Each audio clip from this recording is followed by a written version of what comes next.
โอเคกลับมาสบายดีลูกค้ามาทุกคนเนาะมื้อนี้ก็กลับมารีวิวรุ่น K2 คือเก่าเนาะตัวนี้ส่วนประกอบก็จะเป็นวาล์วก็จะเป็นวาล์วปั๊บนอกเด้อวาล์วปั๊บนอกทางจะเป็นทางอลูมิเนียมเนาะทางอลูมิเนียม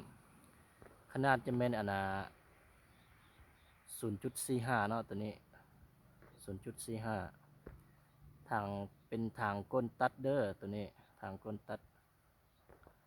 ส่วนเล้าก็จะเป็นเล้าสั้นเนาะเล้า40เด้อตัวนี้เล้า40ซนติเมตรเนาะจะเป็นเล้าPD 12อลูเด้อตัวนี้เล้า PD 12อลูเล้าดีเนาะตัวนี้ส่วนกล้องก็จะเป็นกล้อง Discovery เนาะกล้อง Discovery ขนาดแมน3-12x412 เนาะตัวนี้มีไฟในเลนเด้อมีไฟในเลนค่าใหญ่ต่ำซูมเนาะตัวนี้ค่าใหญ่ต่ำซูม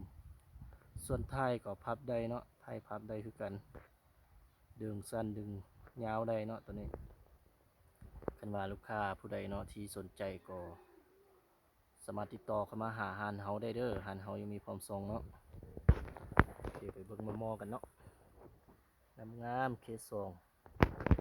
ส่วนท้ายก็พับได้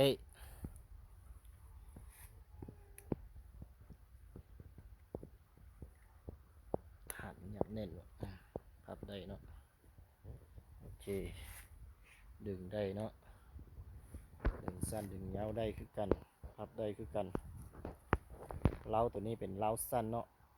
พกพาไปปลาในง่ายเนาะพับนี่เดี๋ยวก็ปลดเก็บเสียงออกแล้วครับใส่บาลูไปสบายเนาะคันว่าลูกค้าผู้ใดเนาะที่สนใจเล้าสั้นหรือว่าเคสโซงก็สามารถติดต่อเข้ามาหาได้เด้อ